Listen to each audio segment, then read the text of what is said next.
নিজের ফার্মের জন্য ঘাস চাষের জন্য এই জমিটা বেছে নেওয়া আর কি।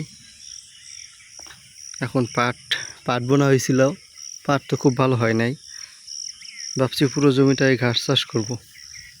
তো এই জমিতে ঘাস ভালো হবে কি হবে না সেজন্য পরীক্ষামূলকভাবে কিছু চাষ করছিলাম। এই যে পরীক্ষামূলকভাবে চাষ করাই খুব ভালো ফলন হয়েছে। একটা গোড়া থেকে 5টা 6টা করে হয়েছে। ভাবছিলাম যে একটা করেই হবে। আজকে আরও কিছু রোপণ করব, এজন্য কিছু কাটিং তৈরি করে নিয়ে আসছি। এই যে কাটিংগুলা 2টা করে গিট রাখতে হয়। এই একটা যাবে মাটির নিচে, এভাবে 45 ডিগ্রি অ্যাঙ্গেল করে রোপণ করতে হয়,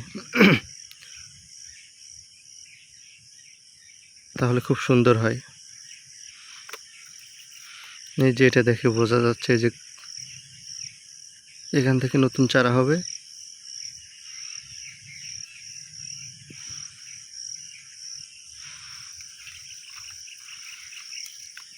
এই যে প্রতিটা কুড়ি থেকে চারা হবে।